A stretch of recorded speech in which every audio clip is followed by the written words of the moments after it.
Fu Ang, is that how I pronounce it? Yes.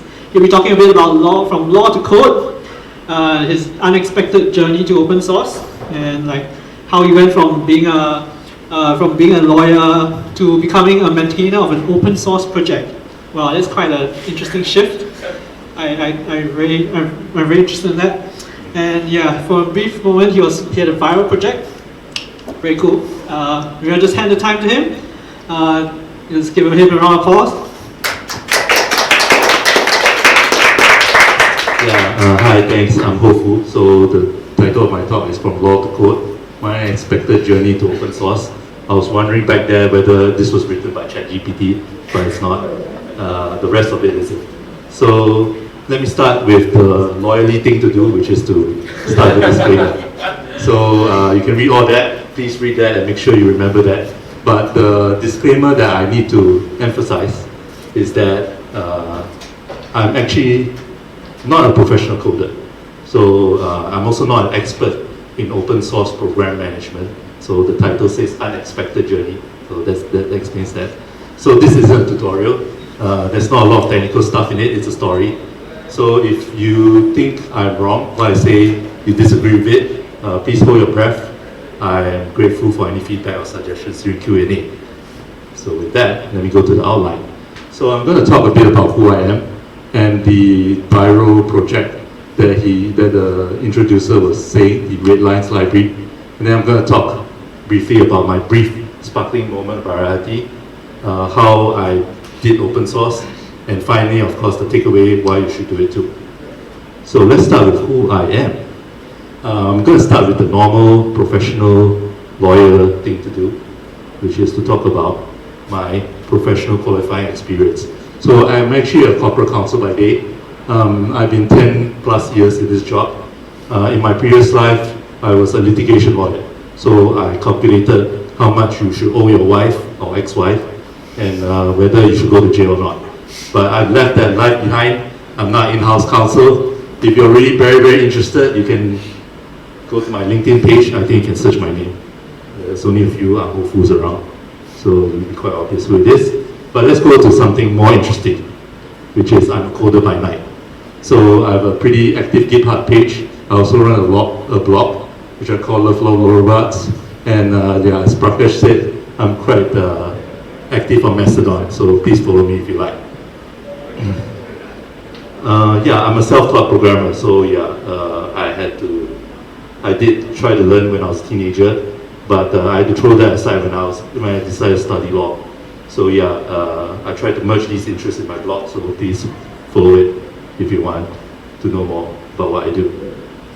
So I want to, since the room is full of coders and professional coders as well, I want to talk a bit more about what lawyers are like. So if you work with enough lawyers, you may know that they don't like technology. And these next slides explain why. If you've never worked with lawyers before, this might be interesting, and you're very blessed if you never worked with them. So let's start. The first thing you know is that lawyers are perfectionists.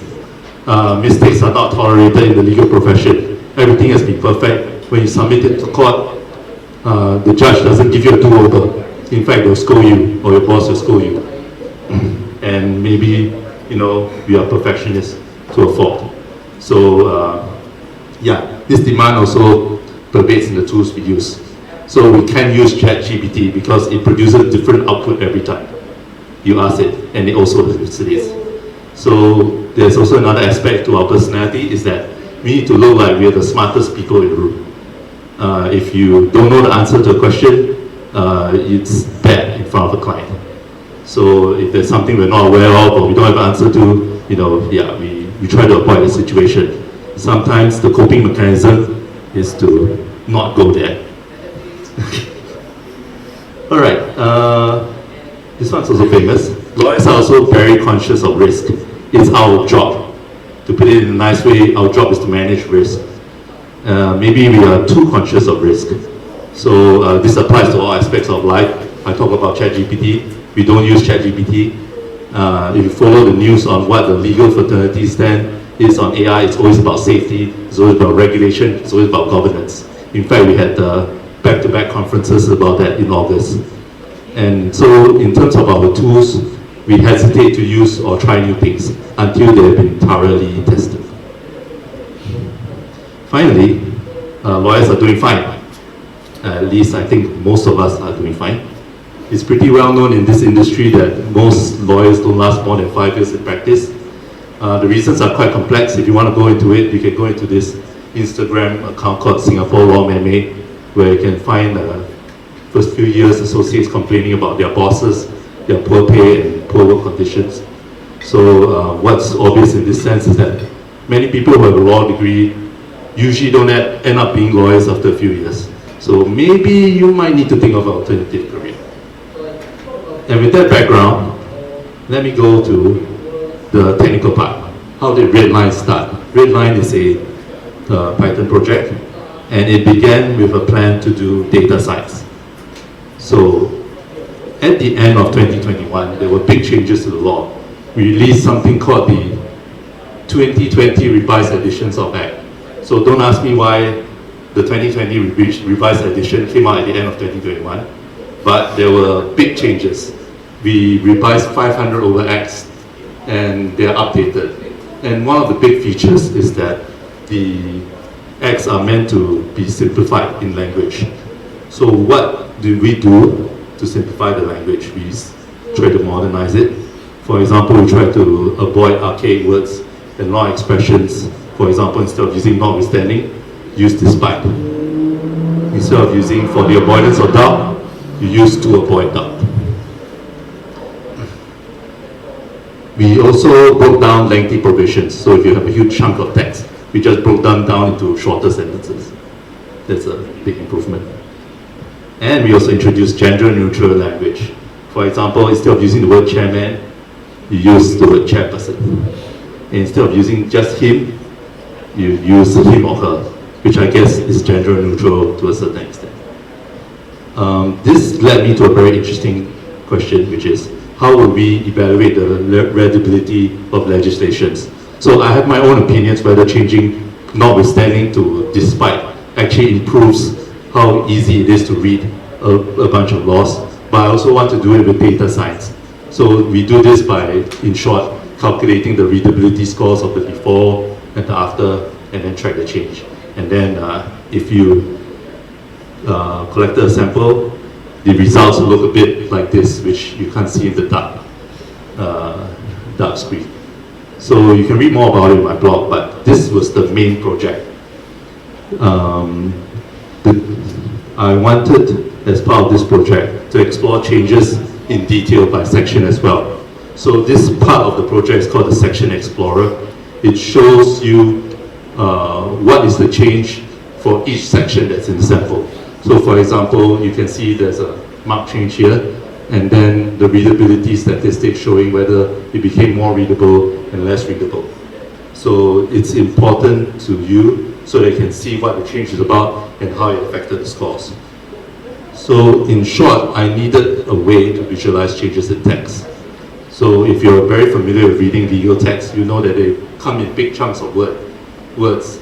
And if you are not paying attention and you have very little time, it's very difficult to tell what is the difference. And there is a difference between these two. So, could you see it? Sorry, somebody.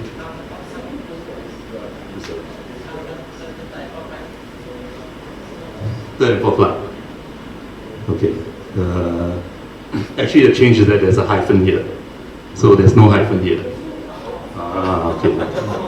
See, so that was the difficulty. You know, if you compare it like this, you're going to spend time. It's not a good thing to do. There is a Python way of showing changes in text, and this is how it looks like. It's not very visible in the touch screen, but if I can try to explain how to see it, you can see there are lines of text, and then the minus is what was in the original, the plus was in the new one, and then you can see the lines here show you what is the change. I have a lot of difficulty reading this. I'm not used to it. Wow, how did that happen? Oh my gosh. Whoever did that, thank you. Might be a ghost, but... okay. Yes, thank you. Okay, now where do we do this? Okay, so basically, you're supposed to have two set of tags. The minus here shows you that this was in the original text. So for example, you see a minus here and a plus here. Plus here is in the new text. So you can see they highlighted that there's a bunch of extra space here. And then here you can see there's another change. It's longer now in the fall. Okay. So that's great. But it's not the lawyer's way to do it. If I show the lawyer this, they will be very confused. Maybe some of you are already confused. I wanted to do this the lawyer's way. And so I had to reproduce what was the latest, greatest, best legal technology tool in the whole wide world used by 99% of lawyers today. Yes, thank you. Oh my God. Yes, I wanted to emulate the best of the best. So I wanted Microsoft Word's track changes in Markdown. So in track changes, in case you don't know, the additions to the document are underlined and bold in red, whereas if there's a deletion, it will be a strike through. So that's how it works. Which, it's much better for long blocks of text. So I think that there's also an objective plus point. So I looked all over the web for something that could do this, but for some strange reason I couldn't find any. So I had to make my own. And that is how red lines is formed. Just a side note, red lines is I think it's a lawyer's term to show changes in text. You know, in the past, what seniors would do is they would use a pen and start striking through all your submissions and your work. So let me explain how does red lines work. This is the most technical part, but unfortunately it's very simple. So what is the easiest way to get my red lines? I use sequence matcher in the standard Python library. So this is a description of how this is done.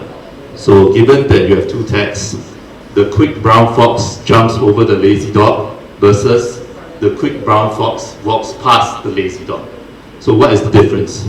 Step one, you tokenize the text into a list of words. So that's easy. You just split them based on the white space. So you get the quick 1, 2, 3, 4, 5, 6, 7, 8, 9 tokens. And you do it for the other text as well. And then you compare it using that sequence matcher library inside the Python standard library. And then sequence matcher will show you that these two tokens are different. And based on that, you will get something the library calls an opcode. So it's basically a Python tuple. The first one tells you what the action is, and then the next two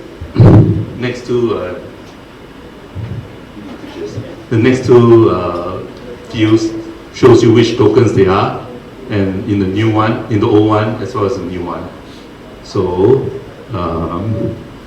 you create the red line from the opcode. So this is equal, right? So for the first 4 tokens, you just pre-produced it like this. But for the replace token, the next 2 tokens, you red strike through the old one and green highlight the new one. And then the last few tokens are the same. So you just reproduce them. And then join them all together. Voila! My work is done. And it works. Sorry. It works for my app. You can see, it does the job pretty well. And I was very happy. My work is done for my side project. So I decided to open source it anyway, since I was very surprised that nobody had ever done it. So you can find the GitHub library and the Python project here. And then I decided to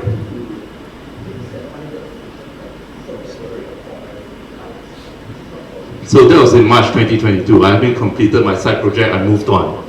And of course I was very distracted by a lot of things, including the very key date of November 2022 when we had the public release of ChatGPT, there was a burst of creativity.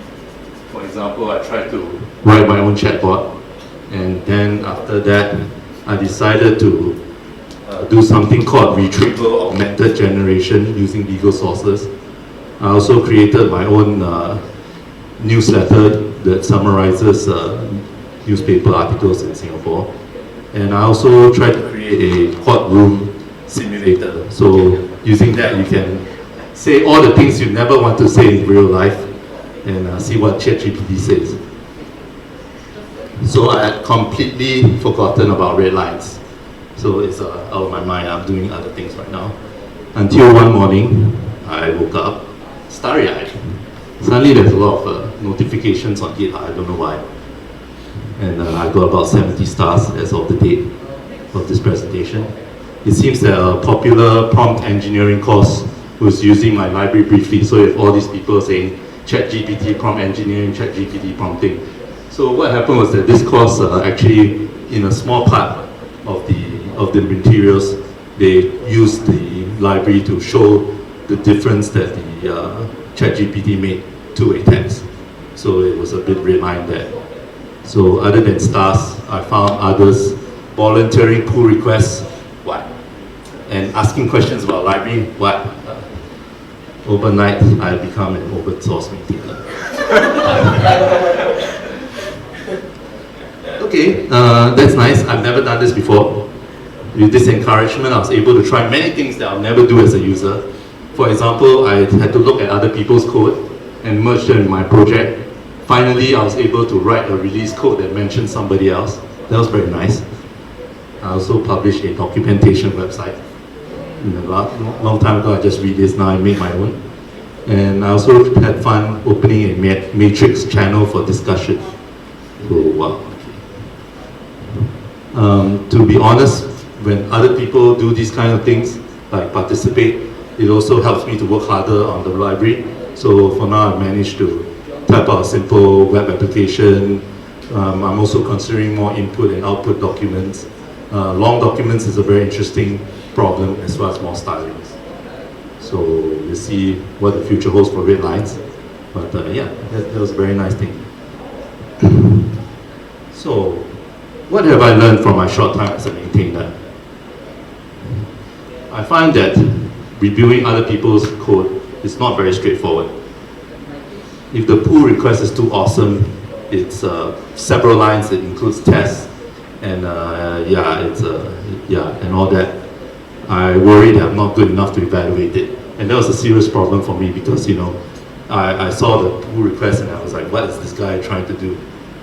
On the other hand, if the pull request is terrible, you know, it actually broke my code, or, you know, I also didn't understand what it is, I get upset. So yes, I realize I have feelings for my own code. So if other people try and ruin it, you know, like a mother hen, I waste a lot of time doing that. So what did I learn? The main phrase which I will keep coming to is just take it easy. I decided to rely on automated unit tests to explain code and features. So asking other people to write a test and then making sure that the unit tests that have already been written work. You know, at least I can tell the person that the code doesn't work because the computer said so. And then, comment, ask questions and take your time. So if I didn't understand anything, it would be good to just ask them what in the world they're actually trying to do. One thing I've learned as well is to merge first and fix later. So, you know, even if I wasn't sure what was the effect of the code or something like that, you know, I'll just try to merge the code in first, you know, because it makes people happy and it also makes me happy. So let's try to do that first. We can always fix it later. And the one most important thing is to have more empathy for your contributors and users, because these people like me who are contributing using their free time, and like me, they may not have different coding ability. So, you know, being patient and being understanding and communicating more with them definitely helped. So before this, I've always wondered, who's going to contribute to your project for free? There's no free lunch, blah, blah, blah. Well, you never know until you ask. So how do you encourage contributions? This is what I thought. The first one is to attract them. You need to write enough documentation so that they know what the project is about and how to contribute. The other way is to work in the open. So document your thoughts, either on the issue tracker or the chat, and then label them. GitHub has a lot of features nowadays to help to do this. So please, you should try to use them. And one thing I found that was interesting is to look alive. So if the person knows that there's a maintainer and is looking at your issue, I think he's more responsive and more receptive to your comment. So, but don't forget, you're still the chief cat herder. So you may not always be able to get someone to do code for you. You still have to make your own lunch, so to speak. So there's a lot of code still written by myself, but that's all right. So the stars are nice, the GitHub stars are nice, but what if I want to do other things with my life? Red Lines was a side project of a side project. So I didn't expect to spend so much time on it. Should I continue to keep spending time? This is a very serious problem because, as you know from my bio, I have a full-time job and I also have other obligations. And I also want to do other stuff like play with ChatGPT some more. So I have to figure out how or what basis to spend time on this project. And the first, of course, again, just take it easy. I'm very lucky that this is not a mission-critical Python library, so I can take my time. Share the burden early. So I invested a lot more effort in getting people to contribute rather than just rely on myself. And of course, it's always important to get the bigger picture and check in regularly. So if you meet code that makes you upset, the truth is that you just like your project a lot. It's not a problem with the other contributor or something like that. So if you need to take a step back, just do it. If you need to say something nice to lower the temperature, that also helps as well. So I hope I've given you some tips on open source. The last part of my presentation asked the question, should I get involved in it? And having stood up here, the answer is yes, obviously. So what is the benefits of being involved? The first benefit I would say is that it's a great way to learn how to code and how software is made. If you are not a professional coder, if you're not involved in the software industry, open source is a place to experience it all. You can hone your coding experience and your skills in a very safe way. You wouldn't get fired, you wouldn't get scolded. And it also helps at work. For example, I'm an in-house counsel. If your colleagues are doing software development, having some experience will give you more insight into their issues. They're always very surprised that I know this stuff, so they don't try to run a few rounds around me. Okay, and programming skills are also generally applicable at work. So one of the things I did for my workplace is that I created a contract generator using Python open source, and that makes you notice. It separates you as an individual. It definitely makes you look very unique. The second benefit I would say is it allows you to master a different way to work. So rather than being having one-to-one meetings and throwing staplers around, you learn that there are other ways to manage people other than using your seniority. So you must learn to communicate well because these people are on the other side of the planet. I've not met any of them in person. So you need to handle this kind of asynchronous communication as well. The other important aspect, I believe, is you need to influence others as well. So influencing others is important. You need to be a real person that looks at the needs of others and then get them to provide you code for free. So you need to keep them happy and interested. And the third benefit is quite important as well. It allows you to meet in real life people who are interested in the same things as you. So the sad fact of adulting is that if you hang out in certain circles, you only get to talk about this kind of thing. So you need to, in open source, you need to put yourself out there, and then people can find you and we can talk about it. So through my open source work, I actually met this rare circle of lawyers who can code. So that's really, really nice. And the benefit for all, of course, is that you create something that lots of people can enjoy. It's free. I found that red lines have been used for different unexpected things. For example, it's been used for marking text, as well as to review academic papers as well. So that was unexpected and quite gratifying. And one of the last points I'd like to make is that it's important for lawyers and other professionals to be involved in open source, because I kind of straddle between both worlds. So coders are good at what they do, but they are not users. So if you do not find your user, you may not be producing a work that is useful to them. So in terms of participation, lawyers and other professionals need to be involved so that they can comment and do a better product. And if you are very into law, this thing called access to justice, and free and open source is as close to access to justice as you can get. So that's all I wanted to talk about. So thanks for listening. You can't see my face, but I'm hopeful. Thank you. So I can take questions, but hopefully not too technical. Thank you.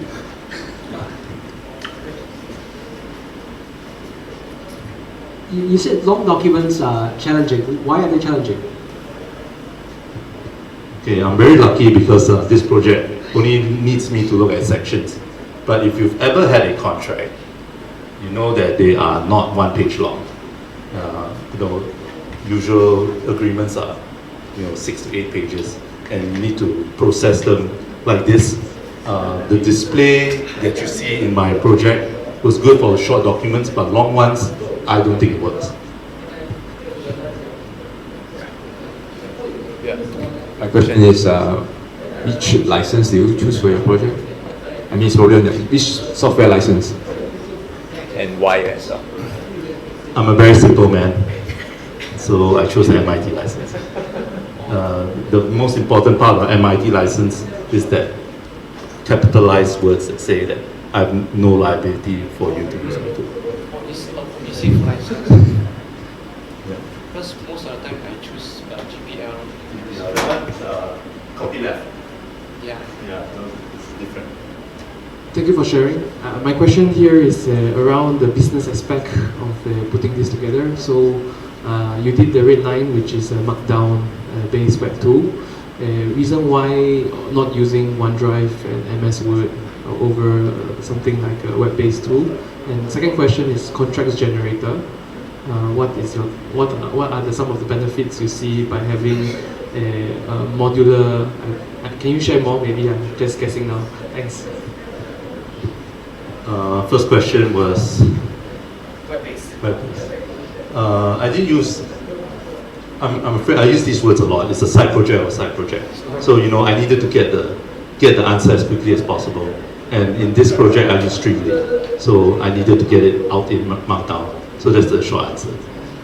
Would it ever get to OneDrive or Word document or PDF or HTML? I think that's interesting. Maybe somebody asked for it. Maybe work on it. But it's determined by the community. Okay, the second question was contract generator. Personally, contract generators are great because I don't need to be involved anymore. That's in-house counsel. So you get 24/7 access to the program. Sometimes, not saying anything personal, but business people may not be very smart. They are very itchy-handed to amend their contracts, and sometimes when I see it, I'm very upset. So a contract generator solves that problem by limiting and controlling what you can amend.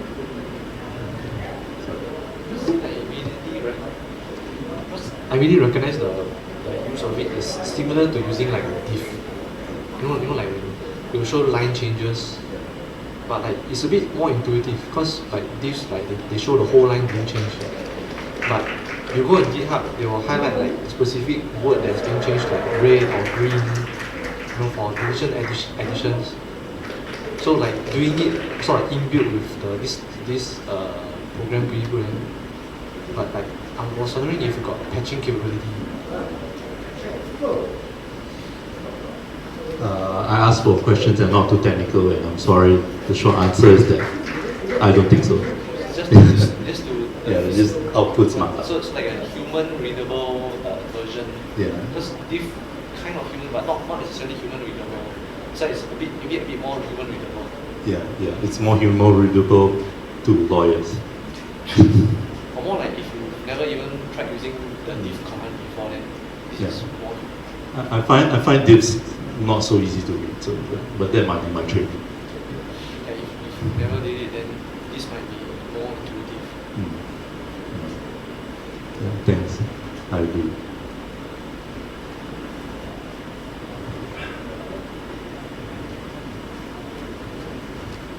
Okay.